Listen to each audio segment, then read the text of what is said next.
அலகு 32. நீதியுள்ள அரசர். இதோ ஓர் அரசர் நேர்மையுடன் அரசாழ்வார். தலைவர்களும் நீதியுடன் ஆட்சி செய்வார்கள்.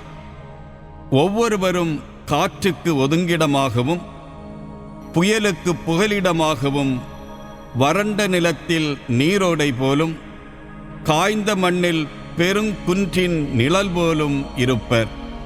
அப்பொழுது பார்வையுடையோரின் கண்கள் மறைக்கப்பட்டிரா, கேள்வியுடையோரின் செவிகள் அடைக்கப்பட்டிரா. பதறும் நெஞ்சங்கள் அறிவை உணர்ந்து கொள்ளும். திக்குவாயரின் வாய் தயக்கமின்றி தெளிவுடன் பேசும். மூடர் இனி சான்றோரென அழைக்கப்படார். கயவர் இனி பெரியோரென கருதப்படார். ஏனெனில் மூடர் மடமையாய் பேசுகின்றனர். அவர்களின் மனம் தீமை செய்ய திட்டமிடுகின்றது. அவர்களின் சிந்தை தீச்செயல் செய்வதையே நாடும். அவர்கள் ஆண்டவரை பற்றி தவறாகவே பேசுவார்கள். பசித்தோரின் பசியை அவர்கள் போக்க மாட்டார்கள். தாகமுற்றோர்க்கு அவர்கள் நீர் தர மறுப்பார்கள். கயவரின் நயவஞ்சகச் செயல்கள் தீமையானவை.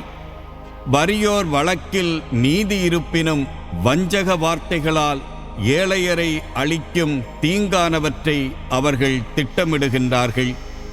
சான்றோர் உயர்வானவற்றை சிந்திக்கின்றனர். சான்றாண்மையில் அன்னோர் நிலைத்து நிற்பர். தண்டனை தீர்ப்பும் மீட்பும். பகட்டாக வாழும் பெண்களே, எழுந்து என் குரலுக்கு செவி கொடுங்கள். கவலையற்ற புதல்வியரே, என் வார்த்தையை கேளுங்கள். கவலையற்ற பெண்களே, ஓராண்டும் சில நாட்களும் சென்றபின் நீங்கள் நடுநடுங்குவீர்கள். ஏனெனில் திராட்சை அறுவடையற்று போகும். கனி கொய்யும் காலம் இனி வராது. பகட்டாக வாழும் மங்கையரே, அஞ்சி நடுங்குங்கள். கவலையற்ற மகளிரே, நடுநடுங்குங்கள். உடைகளை உரிந்து களைந்து இடையில் சாக்கு உடையை கட்டிக்கொள்ளுங்கள். செழுமையான வயல்களை குறித்தும் வளமான திராட்சை தோட்டத்தை முன்னிட்டும் மாரடித்து ஓலமிட்டு அழுங்கள். முள்களும் முள்புதர்களும் ஓங்கி வளர்ந்துள்ள என் மக்களின் நிலத்திற்காகவும் களிப்புமிகு நகரில் உள்ள மகிழ்ச்சி நிறை இல்லங்கள் அனைத்திற்காகவும் அழுங்கள். அரண்மனை பாழடையுமாறு விடப்படும். ஆரவாரமிக்க நகர் வெறுமையாகும். குன்றும் காவல் மாடமும் இனி எப்பொழுதும் குகைகளாகும். காட்டு கழுதைகள் அங்கு களிப்படையும், மந்தைகள் மேயும். மீண்டும் உன்னதத்திலிருந்து ஆவி நம்மேல் பொழியப்படும். பாலை நிலம் செழுமையான தோட்டமாகும். செழுமையான தோட்டம் அடர்ந்த காடாகத் தோன்றும். பாலை நிலத்தில் நீதி குடிகொண்டிருக்கும். வளமான வயல்களில் நேர்மை வாழும். நேர்மையால் வரும் பயன் நல்வாழ்வு.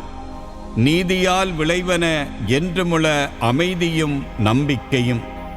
என் மக்கள் அமைதி சூழ் வீடுகளிலும் பாதுகாப்பான கூடாரங்களிலும் தொல்லையற்ற தங்குமிடங்களிலும் குடியிருப்பார்கள். ஆனால் காடு அழிய கல்மழை பொழியும். நகரம் தாழ்நிலை அடைவது உறுதி.